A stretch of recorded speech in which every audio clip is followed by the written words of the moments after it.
Hello, excuse me. Smoke చేస్తూ driving చేయటం అపాయకరం. Sorry sir. స్మోక్ చేస్తూ వాకింగ్ చేయటం సురక్షితం.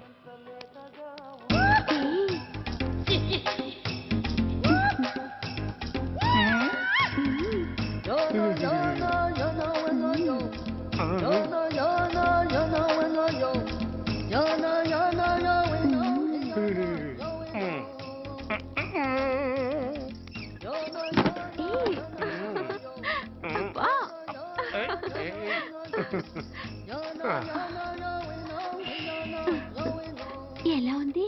అబ్బో సూపర్. తాపేశ్వరం కాజా అదిరింది. మరి నాకు ఇచ్చేస్తే నేను వెళ్ళిపోతా. ఏంటి ఇచ్చేది? నా పంతనానికి పేమెంట్. ఏంటి అర్థం కాలేదా? ఆడాళ్ళలో నువ్వు ఎలాగో, మగాళ్ళలో నేను అలా అనమాట. ఇచ్చో ఇచ్చో ఇచ్చో ఇచ్చో. దొంగ సచ్చినోడా, నాటకాలు ఆడుతున్నావా? మర్యాదగా నా డబ్బులు ఇచ్చే. ఓయ్ సీను మార్చద్దు. ఇప్పుడు నువ్వు నన్ను రమ్మన్నావా, నేను నిన్ను రమ్మన్నానా? నేనే రమ్మన్నాను. లోపలికి వచ్చి నేనేమన్నాను? ఎంత అన్నావు? నువ్వేమన్నావు? 100 అన్నాను. కదా, అంటే నా పర్సనాలిటీకి నువ్వు కట్టిన రేటు 100 అన్నమాట. అదే నేను అడిగాను. ఇచ్చో ఇచ్చో ఇచ్చేమ్మా. ఏంట్రా ఓవర్ చేస్తున్నావు? మర్యాదగా నా 100 నాకు ఇవ్వు, లేకపోతే నా లంగా బొందికి నేను ఊరేసి చంపేస్తాను. Help help. కష్టాలు పడితే చంపేస్తానంటుంది. ఈ అన్యాయాన్ని ఎదుర్కొన్న నాదుడే లేడా? అరవకు. ఏదో మొగుడికి తెలియకుండా వారానికి ఒకసారి ఇక్కడికి వచ్చి గుట్టుగా బిజినెస్ చేసుకుంటున్నాను. నీకు దండం పెడతాను, నన్ను అలర్పాలు చేయమాక. నువ్వేమి ఇవ్వక్కర్లేదు, వెళ్ళిపో. మంది హైటెక్ బ్రెయిన్. నీ పేరు గంట గంగారత్నం, మీ ఆయన పేరు గంట గురనాథం. ఆడు ఎలక్ట్రిసిటీ బోర్డులో పనిచేస్తున్నాడు. డోర్ నెంబర్ 14/14, లింకు రోడ్డు, ఫిట్టింగులు పేట, విజయవాడ 2. ఇది నీ అడ్రస్. నేను మంచోని గనక కమిట్ అయిన 100తో అడ్జస్ట్ అయిపోతున్నాను. ఆలస్యమైందనుకో అది డబుల్ అయిపోద్ది. ఇచ్చే నోటు చేతిలో పెట్టు. థ్యాంక్స్. దున్నపోతులా ఉన్నావు, ఆడదాని ఉసురు పోసుకుంటున్నావు. ఎయిడ్స్ వచ్చి చస్తావు. Sorry, no chance. హెల్మెట్ లేకుండా నేను యుద్ధానికి వెళ్ళను. ఎత్ర నారీ వర్ధంతి తత్ర జీవనం సుఖాస్మనం. అంటే నాకేం తెలుసు? ఎప్పుడో విన్నాను, ఇప్పుడు అనాలనిపించింది అన్నాను. వస్తాను.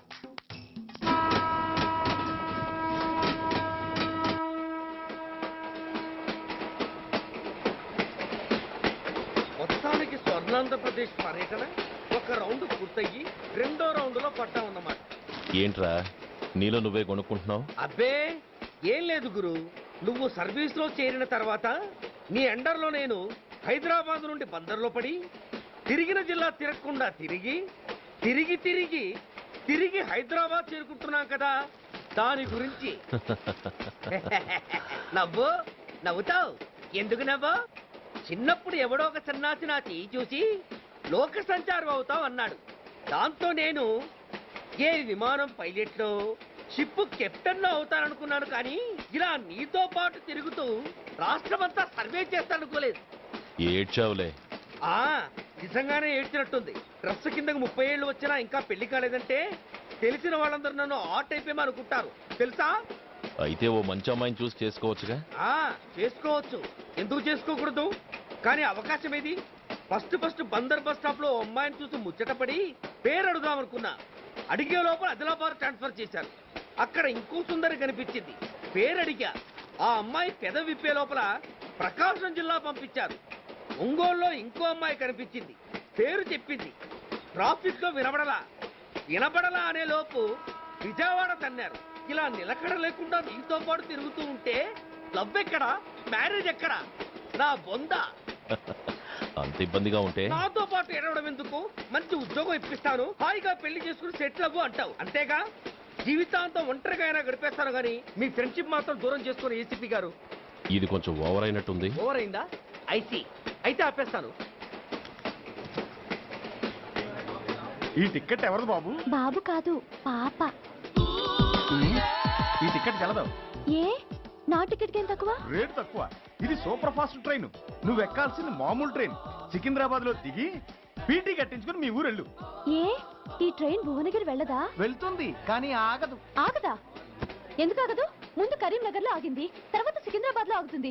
మధ్యలో ఉన్న భువనగిరిలో ఎందుకు ఆగదు? ఏంటి లాజిక్కా?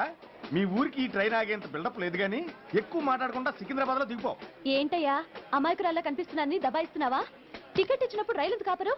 ఈ రైలు మా ఊళ్ళో ఆగాల్సిందే, ఆపి తీరాల్సిందే. ఇదిగో అమ్మాయి, ఆడపిల్లవని ఊరుకుంటుంటే తెగరెచ్చిపోతున్నావు. ఇంకా ఎక్స్ట్రాలు చేసావంటే సికింద్రాబాద్ దాకా ఎక్సెస్ ఫేర్ రాసి ఫైన్ కూడా కట్టిస్తాను, జాగ్రత్త. ఏంటమ్మా నేనేమన్నానని? ఊరుకో తల్లి, ఊరుకో ఊరుకో, నువ్వేం కట్టగర్లేదులే. ఏంటిది కట్ట? కాదు పుస్తే. పుస్త? ఆ, ఒక పుస్తంటే 2 జీవితాల బంధం. ఈ తాళి పట్టుతోనే నా స్నేహితురాలి పెళ్లి ముడిపడి ఉంది. నేను టైంకి భువనగిరి చేరకపోతే ఆ పెళ్లి ఆగిపోతుంది. నేను తాళిపట్టు తీసుకెళ్తున్నానంటే వాళ్ళదెంత పేద కుటుంబమో ఆలోచించండి. అది అసలు అభిమానం గల పిల్ల. అలాంటి దాని పెళ్లి ఆగిపోతే ఆత్మహత్య చేసుకుంటుంది. ఆ పాప మీకు నాకు చుట్టుకుంటుంది. అందుకే చెప్తున్నాను, ఈ చైన్ లాగే ట్రైన్ అన్న ఆపండి, లేదా ఈ చైన్ లాగే నా ప్రాణాలన్నా తీసేయండి. అమ్మా ఆండాళ్ళమ్మ కాదు రంబమ్మ. ఆ పోని రంబమ్మ. ఆ చైన్ లాగి నా ఉద్యోగం పోగొట్టుకునే దమ్ము నాకు లేదు గాని గార్డుతో మాట్లాడి మీ ఊళ్ళో ట్రైన్ స్లోగా వెళ్ళేలా చేస్తాను. రన్నింగ్ లో దిగలవా? స్టేషన్ వచ్చేసింది, జాగ్రత్తగా దిగమ్మా. దిగ్గానే నీ సామాన్లు కింద పడేస్తాం.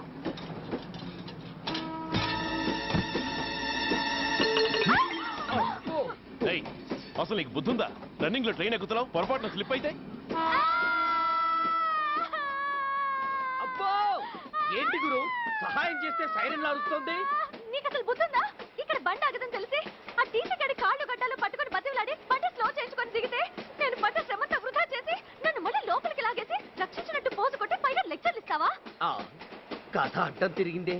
ఇదిగో ఈ తాళి పొట్టు నా స్నేహితురాలి పెళ్లి టైంకి అందించడానికి రన్నింగ్ ట్రైన్ నుంచి దిగాను. నువ్వు నన్ను మళ్ళీ ట్రైన్ లోకి లాగేశావు. చూడు, ఈ తాళి ముహూర్తానికి అందకపోయినా, అక్కడ కట్టిన తోరణాలు ఎండిపోయినా, వేసిన అప్పడాలు మెత్తపడిపోయినా, సికింద్రాబాద్ స్టేషన్ లో దిగిన వెంటనే మా బావ కబురు పెట్టి మీ సంగతి తేలుస్తాను, తిరగేసి కొట్టి తిరుపతి చూపిస్తాడు. గురు, మనం హైదరాబాద్ చేరక ముందే ట్రాన్స్ఫర్ చేయించేలా ఉంది. అమ్మా, నీ బావ ఏమైనా రాజకీయ నాయకుడా? కాదు, స్ట్రిక్ట్ పోలీస్ ఆఫీసర్, ఏసీపీ సూర్య. ఏసీపీ సూర్య నీ బావ? ఏ చెవుడా? కాస్త సౌండ్ ప్రాబ్లం, తను వినుంటాడు. ఇంతకీ నీ బావ ఎవరో నీకు తెలుసా తల్లి? ఈయనకేమైనా మెంటలా? కాస్త ఆటైపోయలే. ఏ నువ్వేటైపోతే నాకేంటి? ఇదిగో పాయింట్కి వచ్చేస్తున్నాను. నువ్వేం చేస్తావో నాకు తెలీదు. ముహూర్తం సరిగా 10:30కి. ఈలోగా ప్లాట్ఫామ్ లో పడిపోయిన నా సామాన్తో సహా నేను భువనగిరి పెళ్లి వారింట్లో ఉండాలి. ఒకవేళ అలా జరగలేదనుకో, చెప్పానుగా మా సూర్యంబాబు గురించి, ఆ తర్వాత మీ ఇష్టం.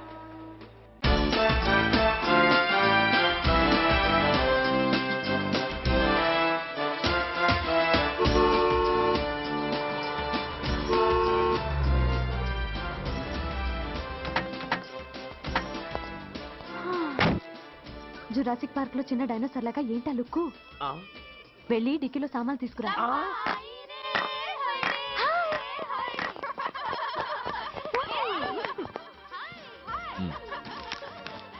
పర్వాలేదు, ఉంచుకో. టికెట్ ఏంటో ఇంత ఆలస్యంగా వచ్చావు? సారీనే.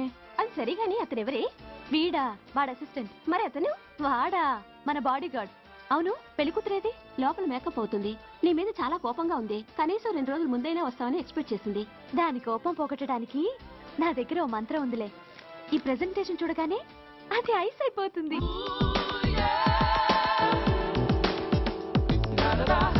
రండి, దాని దగ్గరికి వెళ్దాం. Hi uncle. నమస్తే సార్, వెల్కమ్ సార్. మీకు వైజాగ్ కార్డు పంపించారు సార్. పర్సనల్గా చెబుదామని ఫోన్ కూడా చేశాను. మీకు హైదరాబాద్ ట్రాన్స్ఫర్ అయిందని చెప్పారు. అక్కడ హెడ్ క్వార్టర్స్ కూడా కార్డు పంపించాను. మీకు అందుతుందో లేదో, వస్తారో రారోడని తెగ టెన్షన్ ఫీల్ అయ్యాను సార్. నాకు ఇన్ఫర్మేషన్ అందింది, అందుకే వచ్చాను. చాలా సంతోషం సార్. మీరు రండి సార్. గోమతి, దీపికా కపులావ్, కోరాయా దేక్. ఏంటి అతను నీ బాడీ గార్డ్ అన్నావు? అంకుల్ ఏమో అంత రెస్పెక్ట్ ఇచ్చి హడావుడు చేస్తున్నారు. ఉండవే, అసలే మతిపోయి నేను ఎడుస్తుంటేను. హలో, ఏంటి జురాసిక్ పార్క్ లో పెద్ద డైనోసార్ లా మొహం పెట్టావు? షాక్ అయ్యావా? అప్పుడే ఏమైంది? ఇంకా ముందుంది. ఇదిగో నీ బ్యాగ్, ఇదిగో నీ పెట్టి. నీకెప్పుడూ చెప్తుండేవాడిని, మా పోలీసులో హీరో, మా డిపార్ట్మెంట్ కే గర్వకారణమని. అంటే ఏసీపీ సూర్య. అవునమ్మా. Nice meeting sir. I'm so thrilled sir. మా భార్య సార్. నమస్తే జీ. నమస్తే అమ్మా. మా అల్లుడు sir. Glad to meet you వాళ్ళ father sir, ACP Suryan sir. Hello sir. ఏవేరమ్మా ఇలా రావే? ఏ నిన్నే పిలుస్తుందే. నోరు ముయండి. Hello, calling. Go go fast. Sir sir రమ్మ అని నా క్లోజ్ ఫ్రెండ్ సార్.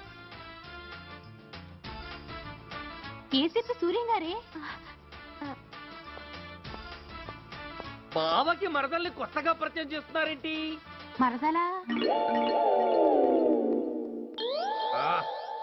ఓహో, ఇది పెళ్లి మండపం కాదు, పెళ్లి కూతుళ్ళ ఫ్యాక్టరీ. ఇండియాలో ఉండే పెళ్లి కూతుళ్ళందరూ ఇక్కడే ఉన్నారు. ఇక్కడే ఇప్పుడే ఏదో ఒక అమ్మాయిని సెటప్ చేసుకుంటారు.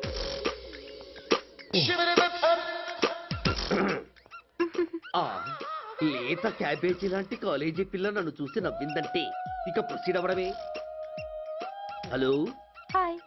ఎక్స్క్యూజ్ మీ, నన్ను చూసి మీరు నవ్వారంటే డెఫినెట్ గా నేను మీకు నచ్చుండాలి. I correct? ఆహా, ఇంకా ఎందుకు ఆలస్యం? పదండి పార్క్ వెళ్దాం. అమ్మో పార్కుకా? ఎందుకు? ఎందుకేమిటి, మనసు విప్పి మాట్లాడుకోవడానికి. అమ్మో వద్దండి, మాది అసలే సాంప్రదాయమైన కుటుంబం. మీరు నన్ను పార్కుకు తీసుకువెళ్తారు, అక్కడున్న లవ్ జంటలు చూసి మనం కూడా అలా మాట్లాడుకుందామని నా భుజం మీద చేస్తారు. ఆ తర్వాత నన్ను ఏ పొదల్లోకి తీసుకెళ్తారు. అమ్మో అక్కడ ఏ తప్పో జరిగిపోతుంది. వద్దండి, మాది అసలే సాంప్రదాయమైన కుటుంబం. అయ్యయ్యో, నేను అలాంటి వాడిని కాదండి. నేను మిమ్మల్ని ఏమీ చేయను. పోనీ పార్క్ వద్దంటే మరిద్దరం కలిసి సినిమాకి వెళ్దాం. సినిమాకా? అమ్మో వద్దండి, మాది అసలే సాంప్రదాయమైన కుటుంబం. ఇద్దరం సినిమాకి వెళ్ళాక న్యూస్ అవగానే లైట్లు ఆపేస్తారు. ఆ తర్వాత మీరు చిన్నగా నా భుజం మీద చెయ్యేస్తారు. ఆ చీకట్లో లిప్ టు లిప్ కిస్ చేస్తారు. ఆ తర్వాత ఏ తప్పో జరిగిపోతుంది. అమ్మో వద్దండి, మాది అసలే సాంప్రదాయమైన కుటుంబం. అయ్యయ్యో, ఆ మాటకొస్తే మా కుటుంబంలో సాంప్రదాయమే తప్ప అసలు కుటుంబమే లేదండి. నేను చాలా జెంటిల్మెన్ని, ఎలిజిబుల్ బ్రహ్మచారిని. నేను మిమ్మల్ని ఏం చెయ్యను. మీ ఒంటి మీద అసలు చెయ్యే వెయ్యను. ప్రామిస్. నువ్వేం చేయనప్పుడు నీతో సినిమాకి పార్కుకి రావడం దేనికి రా? అమ్మో, సాంప్రదాయమైన కుటుంబం అంటే అర్థం ఇదా? కొంపదీసి ఎవరు చూడలేదు కదా? నేను చూశాను కదా. పడక నీ కంట్లోనే పడ్డానా తల్లి? నేనెవరికి చెప్పను గాని ఆ, నాకు ఇన్ఫర్మేషన్ ఇస్తావా? ఏమిటది? పెళ్ళైందా? నాకా? ఛీ, నీ కాదు, ఆయనకి. ఆయనక? ఓహో, మా గురుడికా? అవును. అయ్యింది. 13 ఏళ్ల కొడుకు, 10 ఏళ్ల కూతురు నిజమా? ఉండుండేవారు. మనం చెప్పినప్పుడు వారు పెళ్లి చేసుకుని ఉంటే. అబ్బా! ఎందుకు